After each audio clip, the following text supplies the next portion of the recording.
Thank you very much. Normally, when somebody gets up to give a talk like this, the first thing you say is, thank you very much for the kind introduction, but I actually have no idea what she just said.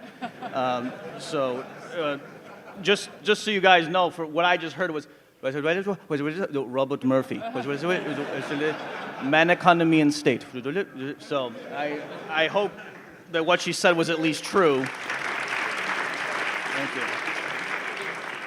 I want to also to give a sort of preemptive apology. I haven't given the translators my remarks in English so that they can, read it for you guys, because I don't prepare beforehand. So for those of you who are listening and you don't understand English, they may have difficulty. So it's not their fault, it's my fault. When I start talking about Austrian economics, I get very excited and I talk very quickly, so I'll try to keep it slow. The reason I don't prepare beforehand is because I like the remarks to be sort of a spontaneous order. And also, my goal when I come to a conference like this is to give the best talk by an American. And so what I have to do is listen to Peter Klein first, and then I make sure I'm 10% better. So that's,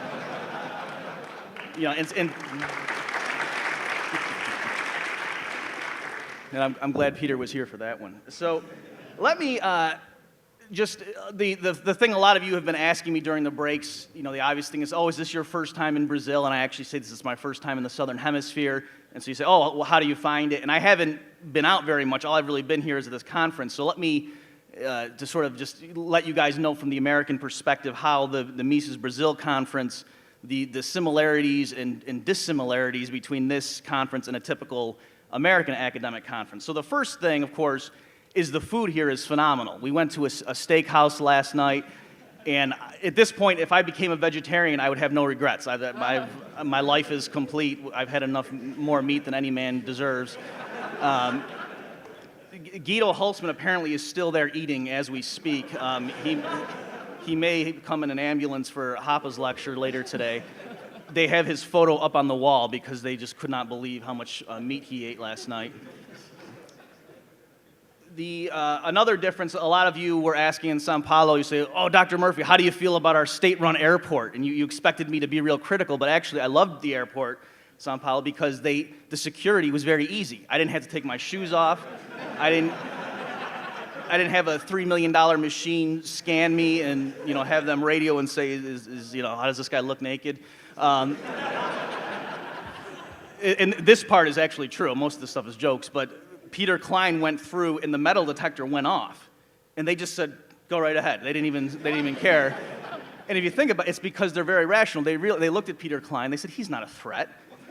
Even on the plane, he could pull out a machete, and the stewardess would be able to disarm him. So I mean, So I thought that was very rational as opposed to U.S. airline security. What else do we have? Well, these things, of course, are a bit different. We don't typically use these at the United States conferences. I feel like we're in the United Nations here with these things, that we should be discussing what to do about Gaddafi, not about capital structure. Another difference is the setup here. At a typical American conference, you wouldn't have these nice chairs. This more looks like Oprah Winfrey as opposed to, and I mean that as a compliment. I hope you should aspire to be. I would switch places with Oprah Winfrey if I could. Another difference, the elevators here, we have to use, I have seen this in the United States, but it's not too often, where you have to swipe your card to be able to go to various floors. And so this part's true. I don't know why. I have a PhD. I couldn't figure out how to do it. So I was in there, I swiped it. I thought it worked. I pressed my room, but it didn't light up. So I thought, well, that's odd. But then the doors closed and it started moving. So I thought, okay, there's a lag. It's like monetary policy. Okay, this is fine. But then it stopped at the wrong floor and opened, and so I realized someone on that floor, had pressed the button. So I pretended like this is where I was going, and I got off. And there was some other convention going on, and people were looking at me, and I just pretended to, And so I went back in again, couldn't get it to work, went back down to the lobby. So I was like a little child just riding the elevators. So I did it again. The doors closed. They went up to the same floor because, of course, it's very busy. So I walked out. Hello again, it's me. And I asked, there was an employee there, and I said, stairs? And no, anglais, and he went to go get someone, so I ran away. And then finally, somehow, I just had to randomly wait until someone from my floor was leaving, and that's how I got up. Another thing, and this concerned me a bit. I wrote it down because I didn't want to, or I typed it in rather. I want to get the words exactly right. So there's a similar one in this hotel, but in the one in Sao Paulo, these were the exact words. So in English, on the elevator, when you press the button, and it says, "Warning, before getting in."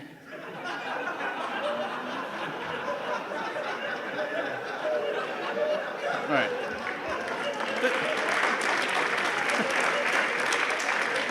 This is, and there's another difference. In the United States, people usually wait for the punchline before they laugh. All right, so it says, "Warning, before getting in, make sure the lift is on this floor."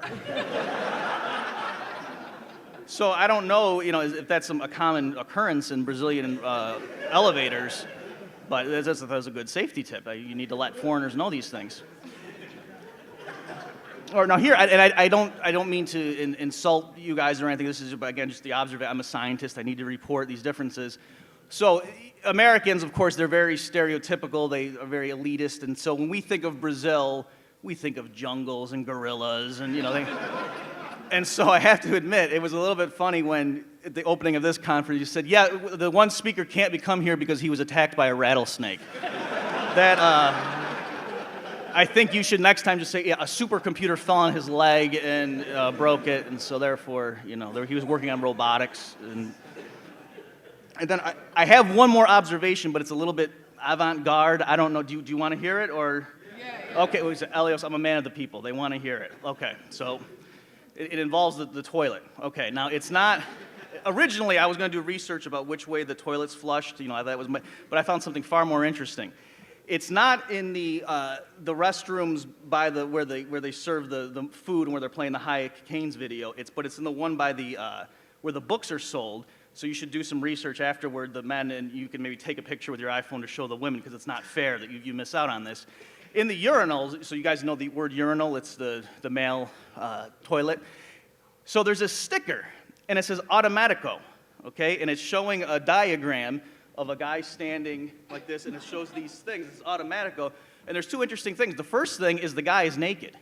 Have you seen this in the things? Again, it's in the restroom by where the books are sold. If you want to go see this, if you take nothing else away from my lecture, you should do this. Go look at that. So that's odd, and so I don't know, if that's some kind of crazy events you guys have at these Brazilian theaters where there's people, in intermission have to go naked into the bathroom. Because I would think you would at least wear some sort of footwear for sanitary reasons, but I don't want to judge. And then the other odd thing is the guy has no arms in the picture. And I have a hypothesis. I think what it is they're trying to convey to you that, look, for someone who doesn't have arms, use this particular urinal, because Automatico, you don't have to flush it. You can just walk away. Well, that's all I have prepared. I'll take my... I guess I'm supposed to talk about something about Austrian economics. All right, well, let me be serious for a minute at least. It's very, heartwarming, or I get very enthusiastic coming to these events, that it's not just the United States. I mean, for real, in the United States now, people are very enthusiastic about Austrian economics, about liberty.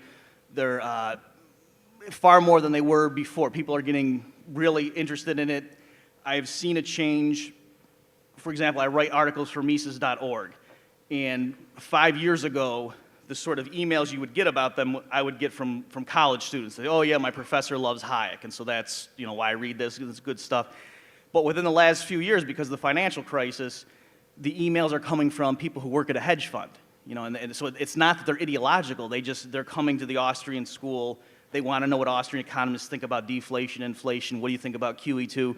Because they know the Keynesians on CNBC are crazy, right? That they know that those guys are just talking in circles, and it's not real analysis. So that's very encouraging. That we're definitely seeing some progress being made there. Now, I think you guys down here in Brazil are a little bit, it's behind in the sense that we started earlier in the United States, and so we laid the foundation earlier. But I'm just trying to encourage you that you don't know when it's going to happen, but for years, and I'm relatively new to the movement myself, but for years, the people at the Mises Institute in the United States were doing this. I mean, you talk to Jeff Tucker and people like that. In the beginning, there was just a few of them in a little room, and they would get in the U.S. mail, typewritten or handwritten, someone saying, "I like this article by Murray Rothbard, can you send it to me?" And they would go get the book and photocopy it, right? And then put 10 pieces of paper, staple it into an envelope, and send it to the guy, and they would think, we're making a difference. Now one person in the world has this thing. Whereas now, it's all online, and they get, I don't even know how many visits they get per day, but you see the point that they were doing that for literally decades, not knowing if it was going to matter, and then all of a sudden this financial crisis hits, and we had that huge infrastructure in place. And so when it all of a sudden, conventional people on Wall Street and elsewhere in the financial sector, when they wanted to go somewhere, or just typical American households who weren't into reading economic treatises for fun, not too many people do that, but when all of a sudden, if your retirement portfolio, your 401k, or your savings drops by 40% in 1 year, which is what happened to a lot of American households, all of a sudden you're very concerned with what's going on, and you want someone to answer those questions. And so it was fortunate that the Mises Institute had Human Action Online, had Murray Rothbard's What Has Government Done to Our Money, and all these other things just waiting there for when people wanted it, okay? And so it wouldn't have been fast enough if we had been waiting for that opportunity and then tried to get a bunch of donations and tried to get everything set up. We would have missed the window, right? So the point is, it had to all be sitting there waiting when all of a sudden a rush of people needed to know the answers, and there it was for them. So I just would, again, encourage you guys, you're not gonna, how can I put it? Right now you have some idea of the difference you're making, but ex post, you won't even, the things you're gonna have influence, you won't even realize until after it happens, and then you say, well, it's a good thing we were doing these. So again, I would just encourage you, and there are two trends going on at the same time, that in the United States, the federal government, of course, is getting more and more powerful. Barack Obama is worse in every respect than George Bush was, but since he's supposedly a liberal Democrat, he sort of neutered a lot of the opposition. The people who thought George Bush was a tyrant now are overlooking those same things because it's Barack Obama, and they were so enthusiastic about it. And the same thing with George Bush. There were a lot of right-wing free market conservatives who didn't object strongly when he nationalized the banks, whereas if that had been a Democrat who had done those things, they would have been calling him a socialist, right? So there's a lot that's wrong with the American political system, but what I'm telling you is at least the American public, a growing fraction of them are learning these ideas and becoming interested in it, and so it's sort of like a race, I guess, to see which force overtakes the other one, but certainly the things we're doing are paying off, so I would encourage you to continue with your efforts down here. Okay, so I'm supposed to be talking about Austrian and Keynesian business cycle theory and how it relates to the unemployment data or employment data. One thing I think it's important to stress at the beginning, and I think Dr. Hoppe is going to talk about business cycle theory more directly in the next talk, so I won't focus on that. But I want to point one thing out, that when you're addressing a Keynesian economist or you're having a debate, they don't even know how to classify the Austrian theory. And just to give you an example, when Paul Krugman, the one time he publicly acknowledged me, he linked to an article that I wrote for the Mises Institute, and he said, okay, yes, it was on business cycle theory, and he said, yes, this is theoretically possible, but what evidence do these Austrians have that this is what's going on in modern market economies when there's a boom-bust cycle? And then Krugman gave what he thought were a lot of empirical reasons to reject the Austrian explanation. So just for those of you who are completely new to this, so the Austrians, they explain the conventional boom-bust cycle in market economies. They say it's that in modern times the central bank will lower interest rates by pumping in more fiat money, expanding credit, money and credit, and so that makes interest rates go below their market level, right? So the interest rate is no longer serving its proper function of communicating how much savings are available to the economy, right? Because the interest rate is a price that communicates information, and so if it's the wrong number, that messes things up. And so the Austrians say what it does is it sets in motion an unsustainable boom, and then at some point the boom collapses, usually because the central bank becomes more cautious and they stop inflating so much and interest rates rise, and then the businessmen realize they made a mistake.